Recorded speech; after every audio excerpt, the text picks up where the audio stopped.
Saudara, proses evakuasi badan pesawat Super Tucano dari lokasi kecelakaan di Pasuruan, Jawa Timur terus dilakukan. Pesawat nantinya akan dipotong terlebih dahulu agar mudah diangkut melalui jalur darat.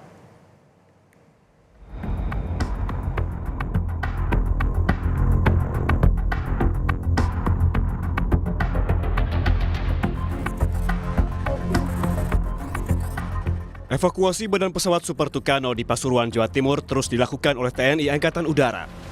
Angkatan Udara menurunkan tim tanggap darurat hingga investigasi kecelakaan untuk mengevakuasi dua badan pesawat yang jatuh di Puspo Pasuruan, Jawa Timur, Kamis pekan lalu. Sebelumnya, petugas sempat terkendala karena cuaca buruk di lokasi, mendung dan berkabut, serta medan yang terjal berbukit. Tanah yang mudah longsor menjadi potensi bahaya baru bagi tim evakuasi. Sementara penggunaan helikopter juga terkendala medan cekung yang sulit dijadikan tempat pendaratan. Badan pesawat pun akan dipotong-potong untuk memudahkan pengangkutan secara manual. Sebelumnya, Kadispen TNI AU Masma Agung Sasongko Jati menyatakan perekam data penerbangan atau Flight Data Recorder (FDR) dan Network Centric Data Cartridge (NCDC) dari dua pesawat Tucano yang jatuh di Pasuruan, Jawa Timur telah ditemukan. FDR dan NCDC dua pesawat tersebut telah dibawa ke Lanut Abdurrahman Saleh untuk dianalisis. Dari alat tersebut ada VDR dan NCDC. Jadi alat ini kemarin sudah bisa didatangkan dan sudah bisa dibawa ke Lanut Abdurrahman Saleh. Diharapkan dari alat ini bisa didapatkan data awal mengenai apa yang terjadi pada saat kejadian. Sekali lagi kami tegaskan bahwa penyelidikan akan dilaksanakan sepenuhnya oleh Pusat Kelaikan dan Keselamatan Terbang dan Kerja TNI Angkatan Udara.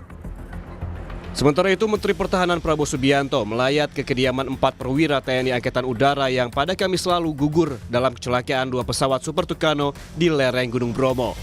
Menteri Pertahanan Prabowo mengklaim pesawat taktik Super Tucano yang jatuh dan menewaskan keempat prajurit penerbangnya Kamis lalu tergolong pesawat berusia muda. Menurut Prabowo, kedua pesawat ini juga seharusnya masih layak untuk beroperasi tempur. Ya, bukan 2015, kita banyak sekali. Ya kita evaluasi terus. Ya, kita Tucanonya, Pak. Ini Super Tucano termasuk ini kalau tidak salah termasuk baru. 2012, Pak. Ini termasuk baru. Iya. Termasuk baru. Iya. Jadi sudah layak ya, Pak. Siap tempur gitu ya sebenarnya, Pak. Iya, seharusnya. Imbas jatuhnya pesawat Super Tucano, Panglima TNI Laksamana Yudo Margono melakukan mutasi terhadap 60 perwira tinggi TNI. Salah satunya Masma TNI Fairlianto dari Danlanut Abdurrahman Saleh.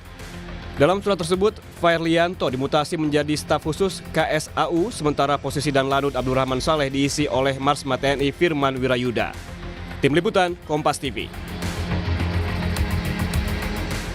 Untuk mengetahui perkembangan terkini proses evakuasi dua pesawat TNI AU yang jatuh di Pasuruan, Jawa Timur, kita langsung bergabung dengan jurnalis Kompas TV Babul Arifandi.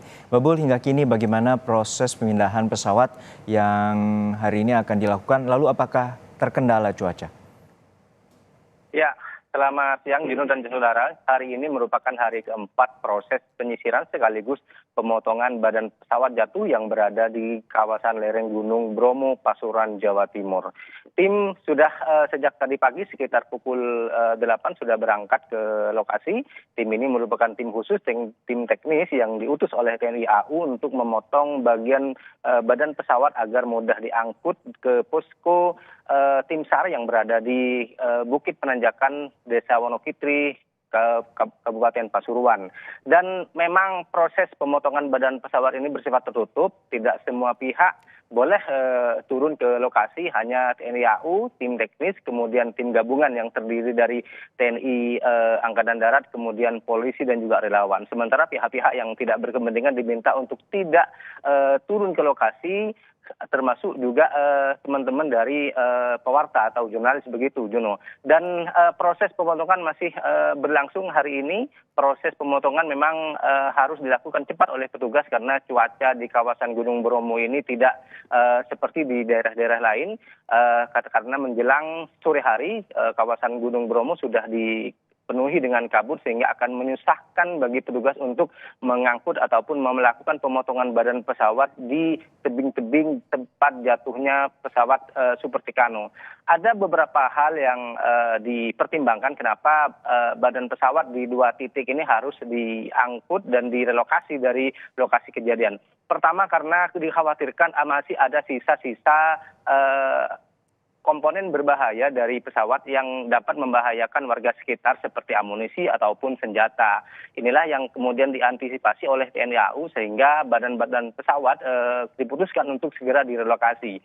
Kemudian yang kedua adalah bahwa tempat jatuhnya pesawat Super Tucano ini merupakan lahan gembur yang biasanya saat musim penghujan digunakan oleh warga sekitar untuk menanam sayuran atau tanaman-tanaman khas kawasan Gunung Bromo seperti kol, kubis, ataupun bawang pring. Dua pertimbangan ini setidaknya yang mendasari kenapa relokasi pesawat ini perlu dilakukan oleh TNI AU dan bekerjasama dengan petugas gabungan. Juno.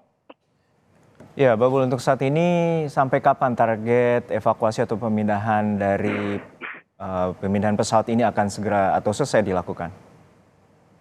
Ya, beberapa hari lalu Kepala Dinas Penerangan TNI AU, Marska Agung Sasongko Jati menyebutkan bahwa target dari pemotongan dan pengangkutan badan pesawat dari lokasi adalah sekitar 1 minggu setelah kejadian. Namun demikian, karena kondisi cuaca yang kurang mendukung, kemudian faktor medan yang juga berat, dimungkinkan jika target ini tidak terrealisasi, maka proses pemotongan dan pemindahan bangkai pesawat dari lokasi jatuhnya pesawat ini bisa diperpanjang hingga batas waktu yang tidak ditentukan. Dan untuk mempercepat proses relokasi bangkai pesawat ini, petugas TNI AU juga sudah bekerjasama dengan pihak-pihak lain selain warga masyarakat lokal dan juga pelaku wisata yang berada di lokasi ini. Ojek motor juga dikerahkan untuk diminta bantuannya saat mengangkut badan-badan pesawat yang tidak dimungkinkan jika diangkut dengan menggunakan kendaraan roda 4. Dan di sekitar lereng Gunung Bromo sendiri sudah banyak ojek motor yang biasa melayani kawasan, biasa melayani para wisatawan. Dan para ojek motor inilah yang nanti akan diminta bantuannya oleh petugas untuk membantu proses evakuasi atau pemindahan badan pesawat dari lokasi kejadian menuju ke Puskesar yang berada di Bukit Penenjakan. Juno. Baik, terima kasih atas laporan lengkap Anda, Babul Arifandi dari Pasuruan, Jawa Timur.